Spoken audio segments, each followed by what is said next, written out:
Good morning and thank you for joining us for Wednesday's Daily Market Outlook. Joining me today is Emily from our trading room to tell us more about recent developments. Emily.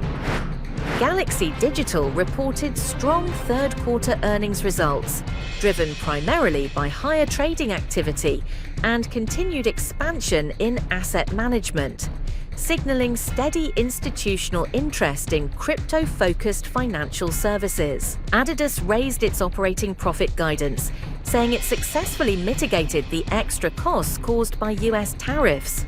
The sportswear brand predicted a 2025 operating profit of about 2.0 billion euros, 1.8 billion euros it had previously projected. Gold prices notched their steepest daily fall in 5 years, as investors booked profits after expectations of US interest rate cuts and sustained safe haven demand drove the metal to a record high in the previous session.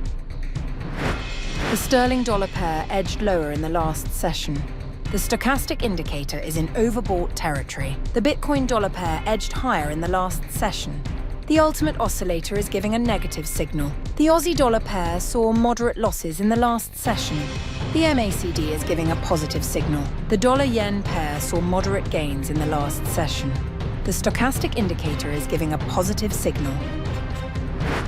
In the days ahead, the economic calendar will include essential updates and key data releases. These high-impact events are expected to influence market behaviour and could lead to significant price movements. Understanding the importance of these releases is key for strategic planning. Whether outcomes meet, miss or exceed expectations, the market could respond in kind. We hope that you've enjoyed our Wednesday's Market Outlook.